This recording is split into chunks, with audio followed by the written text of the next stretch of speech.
Me llamo Iván y esto me ocurrió en 2011, cuando tenía 17 años y estudiaba el bachillerato nocturno en un pueblo serrano de Sinaloa llamado San Jerónimo de las Lomas.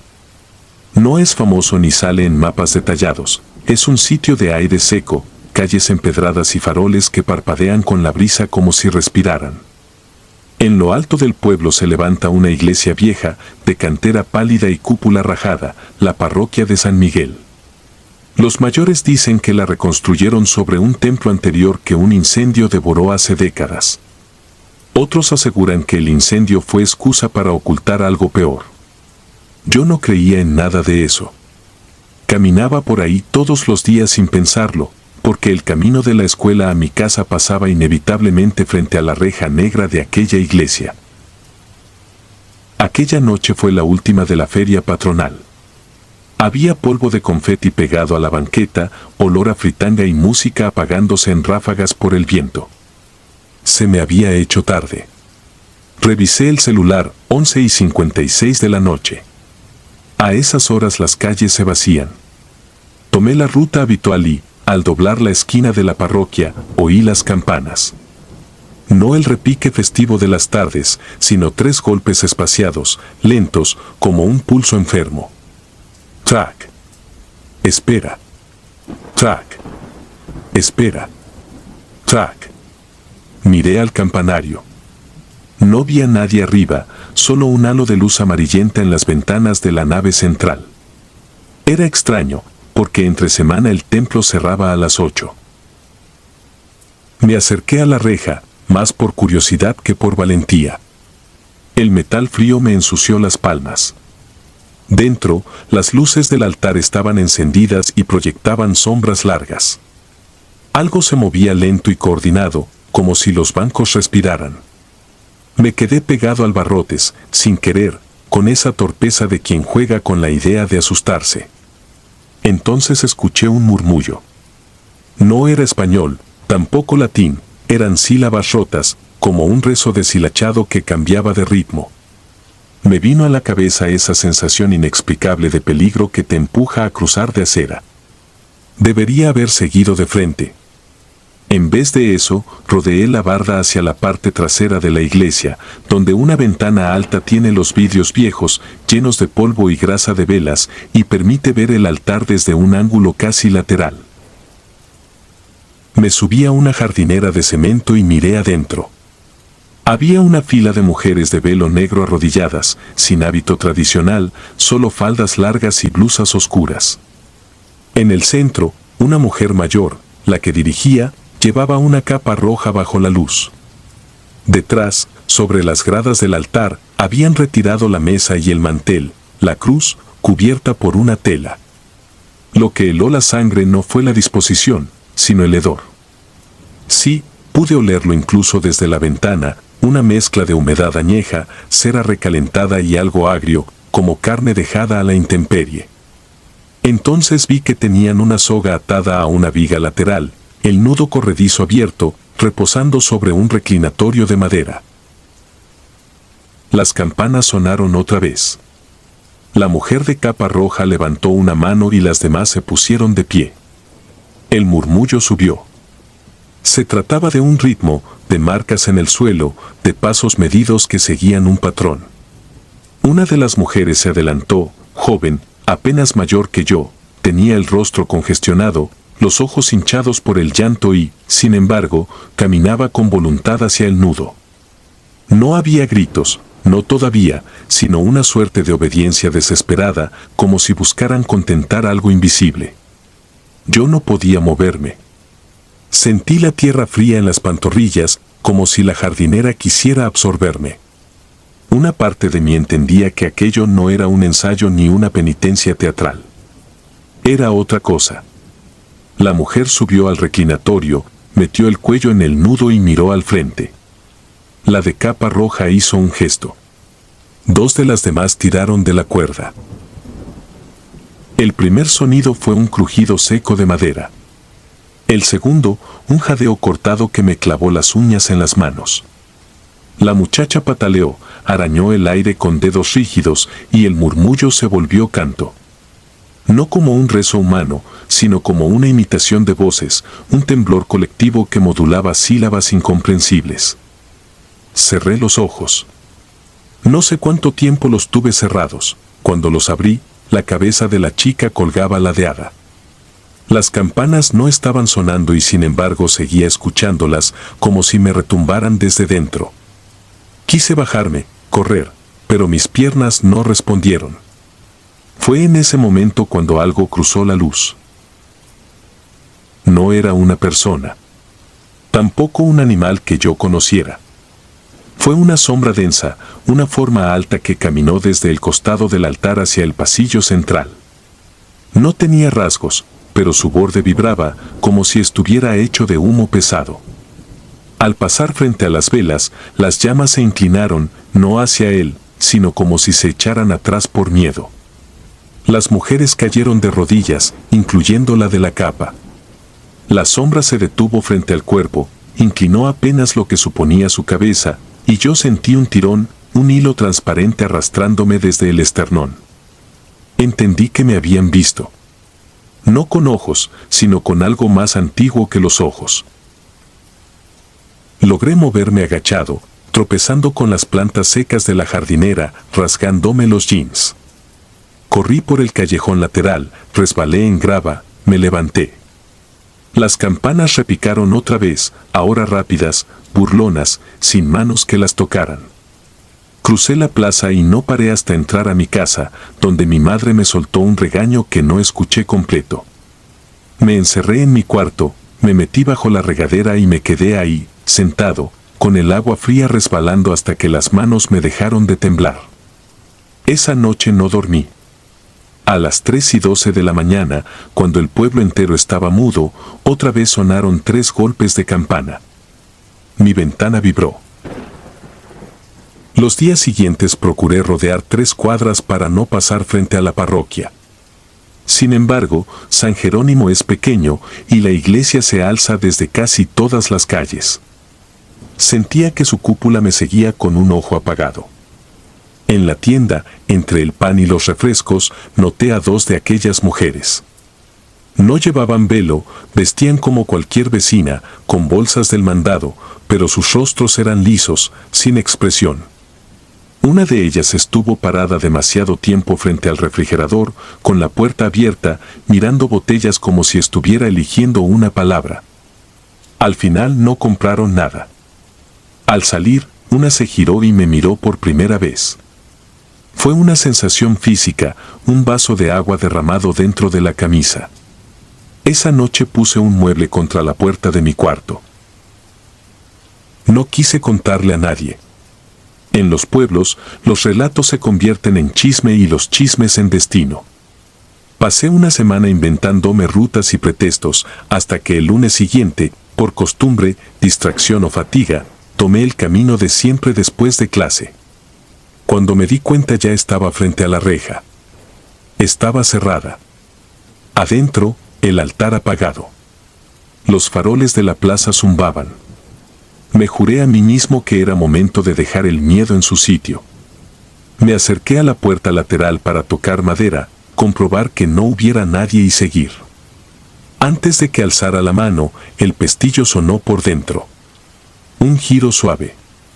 La puerta se abrió lo suficiente para dejar escapar un hilo de aire frío que olía a humedad y cera apagada. Nadie empujó, solo se abrió. No sé por qué entré. Caminé en línea recta por el pasillo central, los bancos a los lados como hileras de dientes. No había velas encendidas, ni cantos ni capas rojas. Me acerqué al altar. La mesa tenía de nuevo su mantel y la cruz, su tela morada. Cuando di un paso más, una madera crujió detrás de mí, no en el piso, sino arriba. Levanté la vista. En la viga donde yo había visto el nudo, no había soga. Había, eso sí, marcas claras, un lustre irregular, como de cuerda frotada con desesperación. Un cosquilleo incorrecto me recorrió la espalda.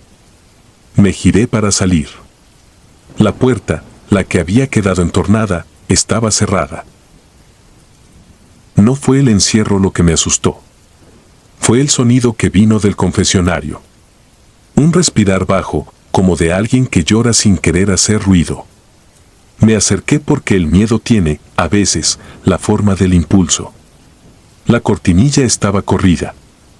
Asomé la cara. Dentro no había nadie, solo un rosario antiguo, con cuentas de madera gastadas, colgando de la rejilla. Toqué la cruz. Estaba tibia, como si alguien la hubiera sostenido mucho rato. Entonces olí de nuevo ese agrio tenue que había sentido aquella noche. No fui consciente del momento exacto en que la cortinilla se movió a mi espalda. Solo percibí una sombra que creció sin cuerpos y el peso leve de un hilo invisible tensándose desde el centro del pecho hacia la nave. No corrí, no pude. El aire se espesó, como si respirara dentro de una bolsa. Di un paso y el piso rechinó con ese mismo sonido seco que había oído antes. Pensé en mi madre, en su regaño, en su café de las mañanas. Pensé en mi cuerpo colgando. No hubo voces ni apariciones completas. Solo algo que caminó por el pasillo central sin tocar el suelo, dejando a su paso una fila de velas apagadas, como si apretara una mano sobre cada llama. Llegó hasta la última fila y se detuvo. Yo tuve la impresión clara de que, si me echaba a correr, no alcanzaría la puerta. Si me quedaba, tampoco estaba a salvo. Hubo un silencio redondo, un minuto de reloj que tardó el triple, y luego las campanas sonaron una sola vez, pero el golpe retumbó como si hubieran tocado dentro de mi cabeza. La puerta lateral se destrabó sola. No lo pensé. Salí sin mirar atrás, crucé la plaza, bajé corriendo por la calle de tierra hasta mi casa. Esa noche, cuando intenté dormir, noté algo en mi cuello, la piel marcada, una línea delgada, como si alguien me hubiera pasado una cuerda y tirado apenas para probar su fuerza. Al día siguiente, al verla en el espejo, supe que no había sueño posible que me librara de aquello. Me duché largo rato y no logré borrarla. Desde entonces, las campanas de San Jerónimo suenan a veces a deshora. 3 golpes, nunca más. La gente dice que son fallas del mecanismo, que el viento hace travesuras en la torre, que un gato se cuela y golpea la cuerda. Lo repiten para no pensar en lo otro. Yo no camino ya por esa calle y, si el viento trae el olor de cera vieja, me detengo y cambio de rumbo. A veces, al cruzar la plaza, encuentro a esas mujeres entre la gente, con bolsas del mandado, con chalecos de colores opacos, camufladas como si nada. Entonces vuelvo a sentir el tirón en el esternón, esa cuerda que no se ve, tensándose hacia el altar como una orden muda. Si alguna vez pasas por un pueblo que no sale en los mapas y las campanas suenan cuando no deberían, no te asomes. El sonido no viene de arriba. Viene de adentro. Y, una vez que lo escuchas, ya no puedes desoírlo. Nunca.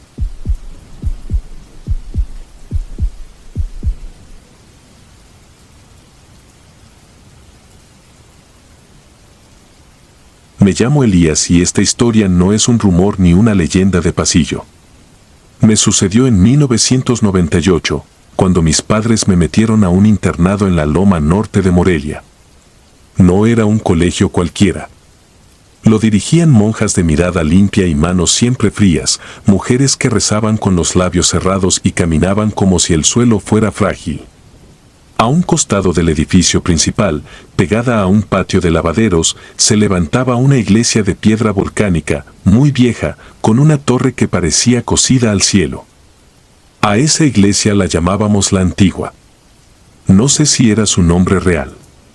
Era el que usábamos todos, con un respeto extraño, como cuando uno menciona una enfermedad sin querer invocarla.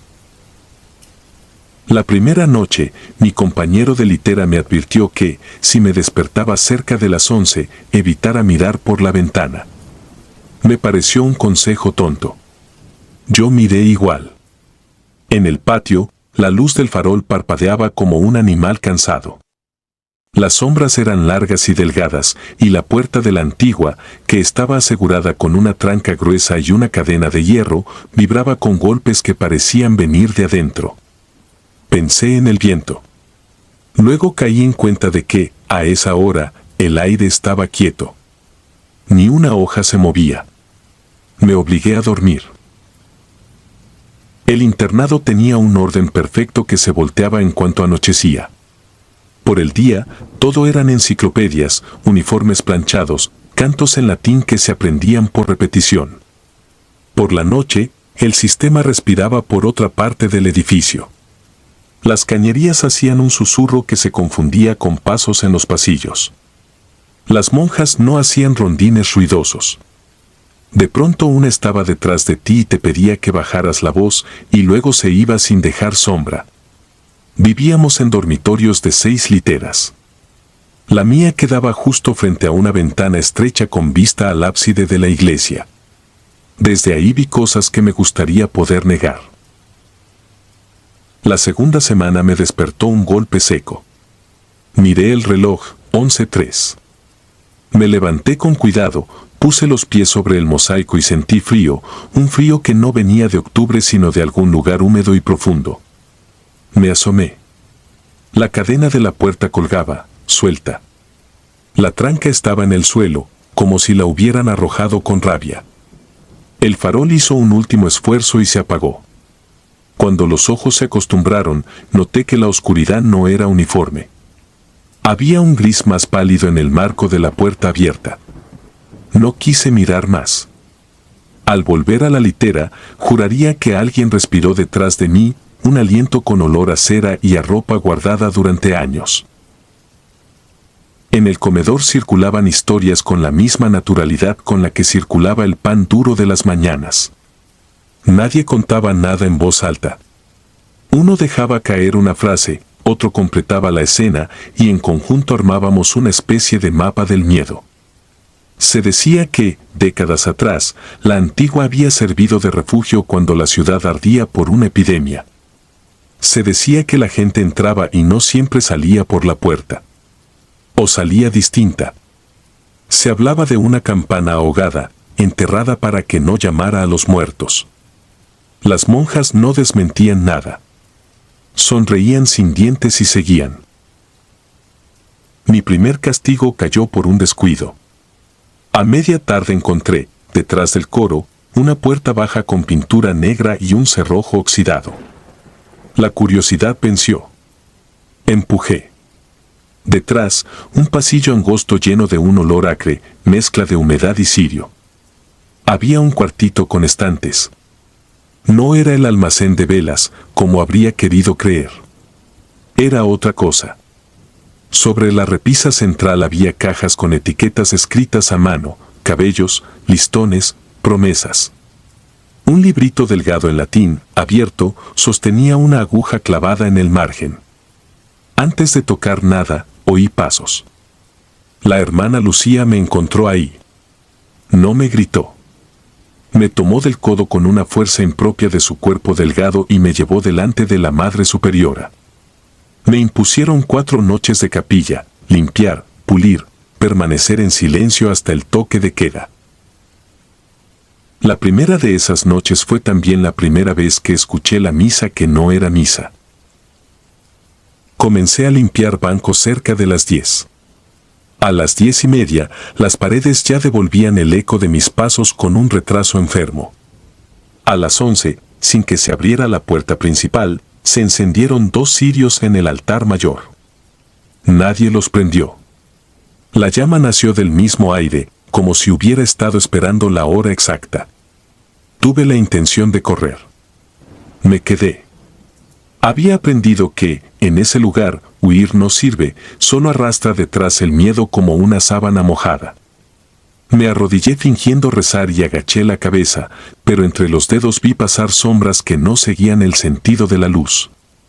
Se detuvieron en los extremos de la nave, a la altura de las estaciones del Vía Crucis. Eran figuras de hábito, pero algo en la forma de sus capuchas no correspondía. Había 2 más pequeñas que caminaban como niños con sueño, arrastrando los pies, y otra muy alta que se mantenía cerca del altar, inmóvil, como un poste. No escuché palabras comprensibles. Escuché, más bien, el rumor de muchas bocas recitando letras al revés. Cada sílaba parecía trabarse en las piedras y resbalar después. El crucifijo del fondo tembló como si estuviera suelto. Apreté los ojos. En ese momento sentí la presencia detrás de mí. No era una monja de las nuestras. No respiraba. Olía a madera vieja y a hollín. Una mano invisible me tocó la coronilla, no con delicadeza, sino midiendo el peso de mi cabeza, como hacen los que tienen que llevar objetos a otro sitio. Sentí la aguja de aquel cuartito clavarse en mi piel sin haberla visto. El dolor fue pequeño, pero la sensación de ser enumerado, contado, separado del resto, me vació el estómago. No sangró. O si sangró, la iglesia se bebió la gota. Al día siguiente pedí ir a la enfermería. La hermana que atendía me miró la cabeza, dijo que no tenía nada. Al despedirme, me deslizó, entre vendas y frascos, un consejo: no seas curioso. No era amenaza ni regaño. Sonaba a súplica. En la tarde, mientras los demás jugaban, me acerqué a la barda externa de la antigua. Sobre la piedra, como raspados con clavos, había círculos y líneas formando estrellas chuecas. La mayoría estaban borradas. Una, junto a la base de la torre, se veía reciente, como si la hubieran repasado la noche anterior. Metí la mano por la rendija y toqué el polvo. No era arena ni tierra del patio. Era ceniza. La tercera noche de castigo, el silencio cambió. Ya no era el silencio denso de los días anteriores. Tenía un zumbido de fondo, similar al que hace una abejacera cuando está inquieta. En el altar lateral habían retirado los floreros. Quedaron los manteles. Había manchas pequeñas, marrones, que nadie se molestó en lavar. La misa de las 11 comenzó antes, como si se hubieran impacientado. Esta vez sí escuché un nombre. No lo conocía. Lo repitieron 3 veces. Al final, lo dijeron con mi voz. No como si me llamaran, sino como si yo hubiera aprendido a nombrarlo sin saber que lo hacía. En la penumbra, algo se movió sobre el retablo, entre los dorados, como una salamandra oscura. Me quedé inmóvil, intentando recordar una oración simple. No llegó ninguna. Llegó, en cambio, el recuerdo de mi madre peinándome cuando era niño, sus dedos separando con paciencia un remolino de cabello en mi coronilla. La mano invisible volvió a tocarme allí. La salamandra desapareció. La cuarta noche hubo un grito. No fue adentro. Vino del dormitorio. Salí corriendo, con el cubo de agua chorreando, y me crucé con 2 monjas que venían al trote. En el pasillo nos topamos con Martín, mi compañero de litera. Estaba pálido, con la boca abierta, sin sonido. Señalaba la ventana. Fuimos. En el vidrio empañado, desde el interior, había una marca, como de 5 dedos. Pero no era de una mano apoyada. Era la forma que deja una mano cuando la levantan todavía húmeda de agua y la presionan por fuera, en el frío, para que el vapor la recorte. Nadie estaba en el patio. Nadie debía estar. El farol encendió solo por un segundo, como un parpadeo. En ese instante vimos, de reojo, una figura de hábito pegada al muro, más alta que la puerta, con la capucha apuntando hacia nosotros. Desapareció antes de que pudiéramos gritar. A la mañana siguiente, el rectorado mandó llamar a mis padres. No les dijeron todo. Les hablaron de adaptación difícil, de crisis de nostalgia. Usaron palabras correctas. Yo no peleé. Solo pedí irme. Mi padre dudó, hizo cuentas, miró el suelo. Mi madre miró la coronilla de mi cabeza y, sin tocarla, asintió. No preguntó por qué. El último día, mientras metía mis cosas en la maleta, la hermana Lucía se asomó por la puerta. Me miró fijo, como si estuviera memorizando mi cara. Tenía los dedos manchados de cera. Dijo que rezaría por mí. que a veces la oración llega donde no llega el cuerpo. Su voz no temblaba. Lo que temblaba era algo detrás, una vibra que salía del muro y que probablemente siempre había estado ahí, solo que ahora yo podía oírla. Le di las gracias y me fui. Con los años pensé que la memoria me estaba jugando sucio, que había retocado los hechos para hacerlos contables. Volví a Morelia una sola vez, por trabajo, ya adulto. Subí la loma. El internado estaba cerrado.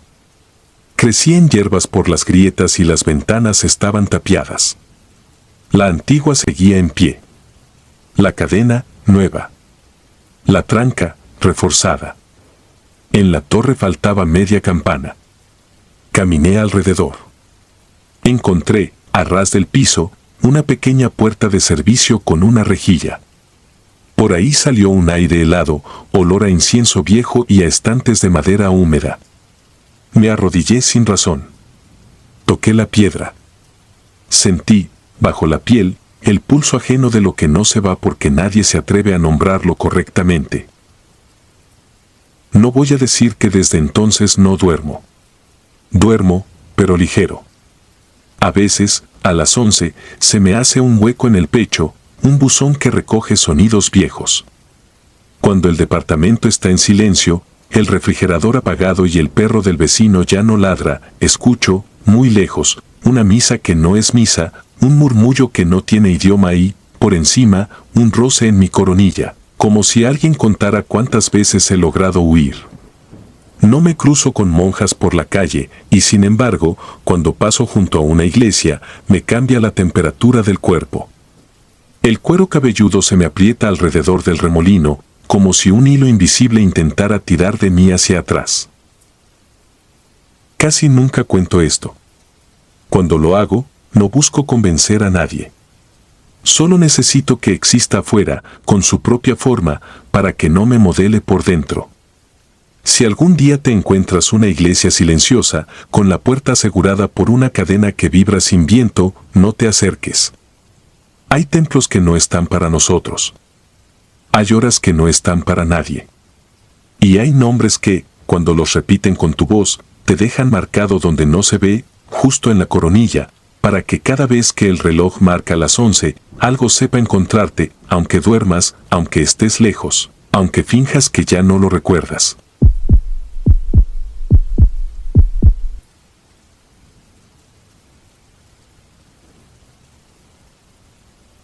A veces me pregunto cuándo empezó todo en realidad. Me gusta pensar que fue esa noche de septiembre de 2009, en la capilla del Panteón Viejo de San Bartolo, porque darle una fecha a lo inexplicable me ayuda a soportarlo. Aún así, cada vez que cierro los ojos y el cuarto se queda sin ruido, siento que empezó antes, como si me hubieran ido preparando con señales que yo no supe leer. Esa tarde habíamos enterrado a mi tía Eugenia. El velorio fue tranquilo, resignado, pero la misa de cuerpo presente se pospuso para la noche, porque el padre Sebastián tenía otra ceremonia. A las 8, cuando las luces de mercurio del panteón ya estaban encendidas y los puestos de flores olían a humedad, entramos a la capilla. Es un edificio pequeño de piedra volcánica, con un techo a dos aguas y un altar sencillo que de día se ve inocente. De noche no.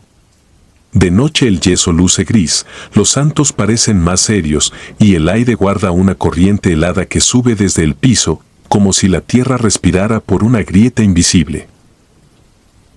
Yo tenía 17. Mi madre me encargó a mi hermana menor, Isabela, una niña de 5 años que siempre parecía más curiosa que asustada. No la pierdas de vista. Eso me dijo, y yo asentí con esa seguridad tonta de los adolescentes. Colocaron la fotografía de mi tía sobre una mesa lateral, junto a un vaso con agua y un florero de gladiolas pálidas. Todos se sentaron, y yo me quedé de pie, al final de la nave, con Isabela agarrada de mi mano. La misa transcurrió sin sobresaltos. El padre habló del consuelo, de la luz, de la promesa. Al final, como pasa siempre, mucha gente salió rápido, otros se quedaron cerca de la puerta y los de la familia nos dispersamos entre abrazos y susurros. Mi madre y mi padre se fueron a agradecer al sacerdote. Yo solté a Isabela por un segundo, solo para despedirme de unos primos. Me giré de nuevo y ya no estaba a mi lado. No sentí miedo, al menos no de inmediato. La vi caminar hacia el frente, sin prisa, como si supiera exactamente a dónde iba. Se detuvo frente a la mesa donde estaba la foto de mi tía, subió al primer escalón del altar y se inclinó, como si escuchara algo. Tenía el cabello recogido en 2 colitas y el vestido azul que le habían comprado para la escuela. Yo avancé entre bancas, apurado, pidiéndole con la mirada a cualquiera que la detuviera, pero nadie estaba mirando. Cuando pasé junto a una columna, la perdí un segundo. Al asomarme, la vi hablando. No era un juego. Movía los labios despacio, con esa seriedad de los niños cuando dialogan con alguien real. Me acerqué 2 pasos y le dije que ya nos íbamos. No volteó. La llamé de nuevo. Nada. Estaba tan atenta que hasta inclinaba la cabeza, como si le contestaran desde algún sitio, y eso me encendió una alarma que no supe nombrar. Le toqué el brazo. En ese instante algo me rozó por la izquierda, rápido, frío, y me levantó el cabello como si me hubiera cruzado un coche en la carretera. No fue un viento cualquiera. Sentí una intención en ese aire. Me tensé de golpe. Se me escapó una grosería en voz baja y di un paso atrás, con el estómago apretado. Isabela dejó de mirar la foto y giró hacia el vacío que estaba junto a mí. Sonrió un poco y murmuró: «No lo castigues, no es malo». Lo dijo con la naturalidad de quien intercede por un amigo. Quise preguntarle a quién le hablaba. Ella, sin mirarme, contestó que su ángel estaba parado a mi lado. Lo dijo como si eso explicara todo. La tomé del brazo con más fuerza y tiré de ella hacia la salida. Se resistió en silencio, solo movía la cabeza, como haciéndole señas a alguien para que nos siguiera. Yo no quería correr, pero sentía un hormigueo en la nuca, una presencia que me olía. Cruzamos la nave y, antes de salir, me atreví a voltear. Detrás de la mesa con la foto de mi tía, en la pared del altar, se deslizó una sombra. No era un reflejo.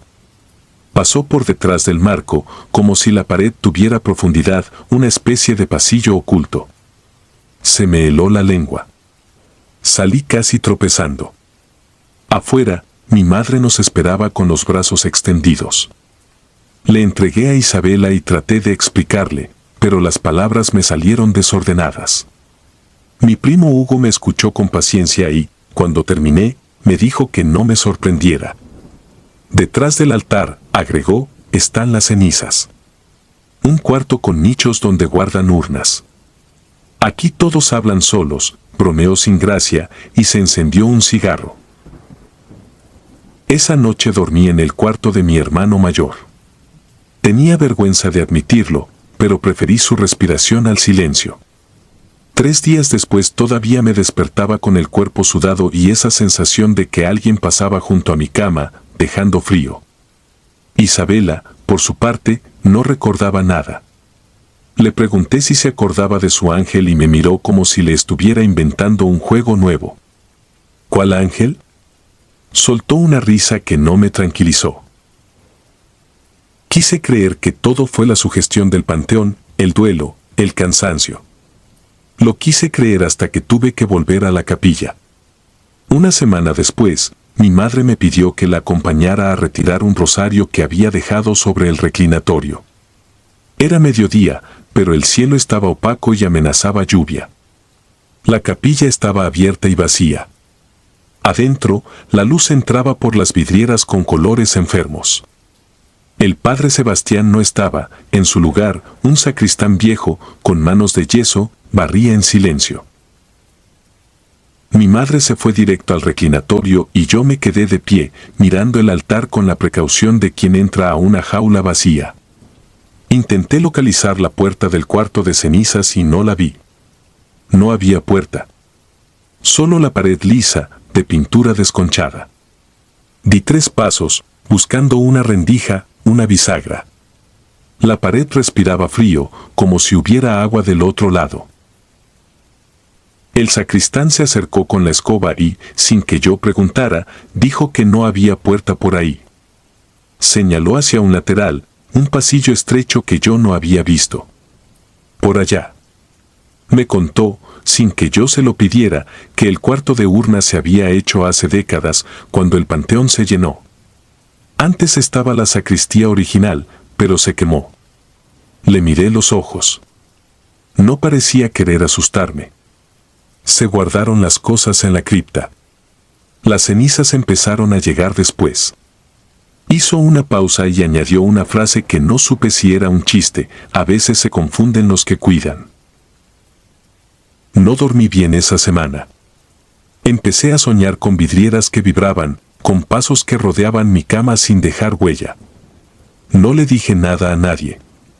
La idea de que me estuviera inventando fantasmas por no saber despedirme de mi tía me daba vergüenza. Pero algo, que ahora reconozco como obsesión, me empujó a volver a la capilla por mi cuenta. Elegí un jueves, casi de noche.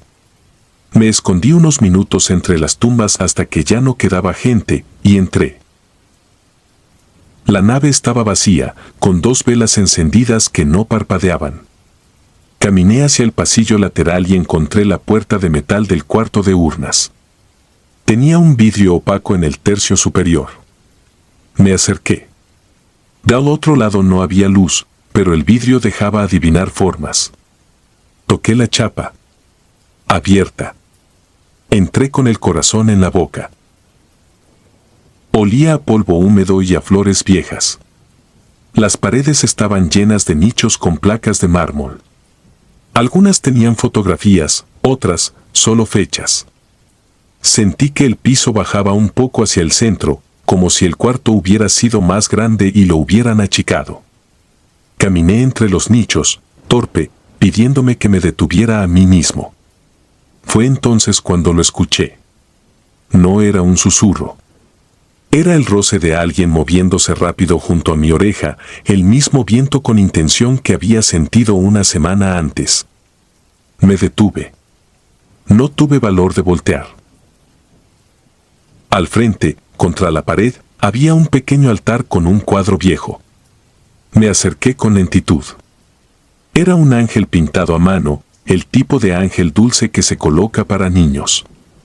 Solo que este no tenía ojos. Alguien los había raspado. La pintura estaba hinchada, con burbujas, como si se hubiera quemado y vuelto a pintar encima. Me quedé mirando, con las manos sudadas. Un golpe seco sonó a mi espalda, como una placa cerrándose. Me giré. Nada se había movido. Me escuché a mí mismo decir un perdón que no iba para nadie y para todos. No sé por qué lo dije. Fue reflejo. El viento, si así puedo llamarlo, se calmó. Noté, por primera vez, que el vidrio de la puerta empañada tenía marcas, dedos pequeños dibujando curvas desde el interior. No eran de ese día. Eran viejas. Me temblaron las rodillas. Salí sin correr, pero con prisa. Cerré la puerta, caminé a la nave y me senté en la última banca con la cara en las manos. No supe cuánto tiempo pasó. Escuché el barullo de alguien que cerraba el portón del panteón. Cuando me levanté, el vidrio de una vidriera junto al altar vibraba, aunque no había corriente. No lo pensé. Me fui. No conté esa visita. No quería preguntas. Pero desde entonces, cada tanto, cuando paso cerca de iglesias antiguas, me ocurre lo mismo.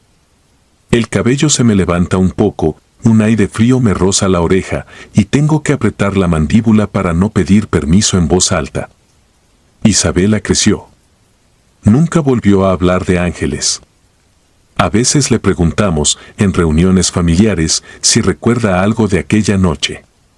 Siempre frunce el ceño, intenta jugar con la memoria y al final, se rinde, no me acuerdo. Lo dice con una sinceridad que me duele. Hay recuerdos que se me quedaron solo a mí, como si me hubieran elegido de testigo para algo que no necesito entender. Años después, me enteré de que el padre Sebastián había mandado cubrir el cuadro del ángel sin ojos.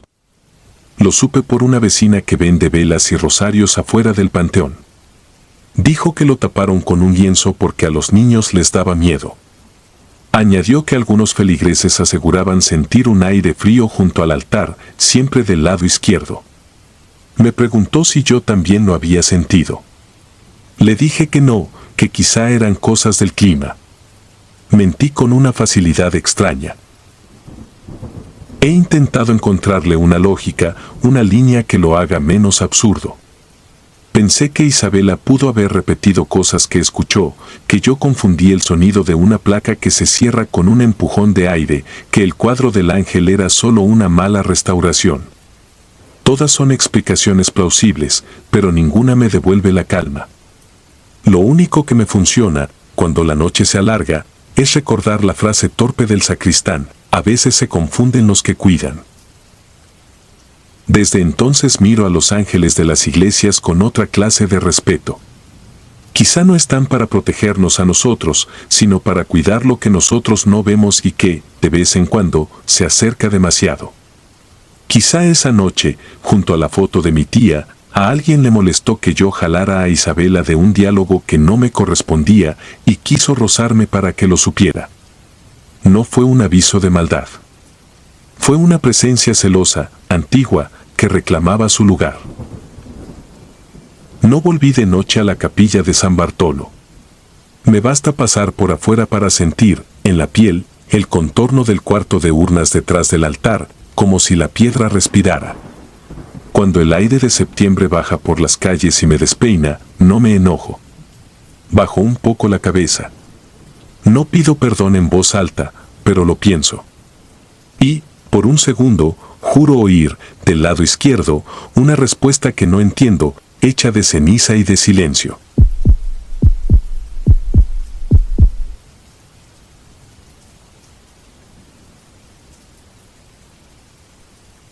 No pretendo exagerar ni inventar nada de lo que voy a contar. Esta experiencia me marcó de una manera tan profunda que aún hoy, después de más de 15 años, cada vez que entro a una iglesia, me siento invadido por una desconfianza instintiva, como si algo pudiera repetirse. Me llamo Luis, y lo que voy a narrar ocurrió en el año 2006, en el pequeño municipio de Tepalcatepec, Michoacán. Mi abuela era una mujer sumamente devota, una de esas señoras que jamás se perdían misa ni procesión. Yo, en cambio, con apenas 14 años, iba con ella más por obligación que por fe. Ella insistía en que la acompañara a la iglesia de San Bartolomé, un templo antiguo, levantado desde finales del siglo XIX, de piedra oscura y con una torre que parecía recortar el cielo. La mayoría de las veces íbamos cuando había actividad, rezos, reuniones, misas. Pero, en ocasiones, mi abuela ayudaba al sacerdote en labores menores, limpiar, ordenar, cuidar los objetos litúrgicos. Fue en esas tardes, cuando el templo quedaba casi desierto, que comenzaron los sucesos que jamás pude borrar de mi memoria. El primer grito. Una tarde de octubre, el padre salió a atender un asunto en el pueblo y nos dejó encargados de cerrar un par de puertas laterales y organizar algunas velas. Yo estaba en la sacristía, un cuarto amplio donde guardaban sotanas, cirios y algunas estatuas viejas cubiertas con mantas. De pronto, un alarido desgarrador retumbó dentro del cuarto contiguo, un grito femenino tan cercano que sentí la piel erizarse como nunca. Corrí a abrir la puerta, esperando encontrar a alguien en problemas, pero lo único que vi fueron pilas de cajas, mantos y una cruz de madera apoyada en la pared. El silencio era absoluto. Unos segundos después llegó mi abuela, agitada, diciendo que había escuchado lo mismo desde el pasillo. Buscamos juntos, movimos cajas, revisamos detrás de cada estatua, pero no había nadie. Ella me pidió que no me preocupara, que quizá fue un eco extraño. Sin embargo, yo sabía que ese grito no era producto de mi imaginación. El secreto del sacerdote. Pasaron unos días y mi abuela volvió a sacar el tema. Esa vez me confesó algo que me heló la sangre. El padre había admitido que, desde hacía semanas, sentía que algo lo jalaba hacia la bodega cada vez que la cruz grande de madera estaba dentro. También había escuchado lamentos de mujer, sollozos que se apagaban de repente en cuanto encendía la luz. Esa cruz era nueva en la iglesia, un encargo que un hombre del pueblo llamado don Emilio había donado como ofrenda. Medía casi 2 metros, hecha de madera tan oscura que parecía absorber la luz. El sacerdote planeaba colocarle la figura de Cristo, pero desde su llegada, las cosas extrañas comenzaron. Una mañana, según contó el padre, entró a la bodega y encontró la cruz de pie, sola en medio del cuarto, sin que nadie la sostuviera. Al rezar frente a ella, se desplomó violentamente, como si una mano invisible la hubiera dejado caer. La curiosidad me condenó. Yo era un muchacho curioso, y esa maldita curiosidad fue la que me llevó a espiar una conversación que nunca debí escuchar. Una tarde, mi abuela se reunió en secreto con el padre. Yo me escondí cerca de la sacristía y alcancé a oír fragmentos. No es normal, señora, decía el sacerdote. Esa cruz no es un simple objeto. Algo se metió con ella. ¿Qué insinúa, padre?, preguntó mi abuela. Me dijeron que la madera provino de un ataúd antiguo, exhumado en un panteón olvidado. No sé si lo hicieron con intención o por ignorancia, pero esa cruz arrastra algo que no pertenece a este mundo. El miedo me paralizó. Imaginé el ataúd, los huesos corroídos y la madera impregnada de muerte transformada en símbolo sagrado. El llanto en la sacristía. La noche más aterradora ocurrió una semana después. Mi abuela me dejó solo unos minutos mientras iba al atrio. Yo, terco, decidí acercarme a la bodega donde guardaban la cruz. Apenas entré, un frío imposible me recorrió entero. El aire olía a humedad y a algo rancio, como tierra removida. Entonces escuché un sollozo detrás de la cruz. Un llanto ahogado, femenino, doliente. Me quedé congelado, incapaz de mover un músculo. El sonido se fue tornando en lamentos desgarradores, tan intensos que juré sentir cómo vibraban las paredes. De pronto, la cruz se inclinó hacia adelante como si algo tratara de salir de debajo de ella. Retrocedí aterrado y caí al piso. En ese momento, un resplandor iluminó el cuarto. Mi abuela había regresado con una vela encendida. El llanto cesó de golpe. La decisión final. Al día siguiente, el sacerdote decidió deshacerse de la cruz. La cargó con ayuda de 2 hombres y la sacaron envuelta en una manta para que nadie del pueblo se escandalizara. La llevaron a las afueras, a un terreno baldío, y la quemaron. Recuerdo el olor nauseabundo que desprendió mientras ardía, un hedor que no correspondía a simple madera. Parecía carne podrida, como si realmente algo vivo hubiera estado atrapado allí. El fuego se resistía a consumirla, pero finalmente no quedó más que ceniza negra. Desde ese día, los lamentos desaparecieron de la iglesia de San Bartolomé. Mi abuela siguió asistiendo hasta su muerte, pero yo jamás volví a entrar con la misma confianza. Reflexión final. Hoy, cuando recuerdo aquella cruz, me pregunto si en verdad fue hecha con madera de ataúd o si alguien la maldijo con un propósito oscuro. Lo único cierto es que algo habitaba en ella, algo que encontró un medio para manifestarse en un lugar sagrado donde nunca debió entrar. Yo lo viví en carne propia, y aún me despierto algunas noches con el eco de aquel grito de mujer resonando en mis oídos. Un grito que no venía de este mundo. Si disfrutas de los relatos, te invitamos a apoyarnos con un like y un comentario, ya que eso nos ayuda muchísimo. Además, si aún no estás suscrito o suscrita, te animamos a formar parte de la comunidad del terror. Muchas gracias por escucharnos y por tu apoyo.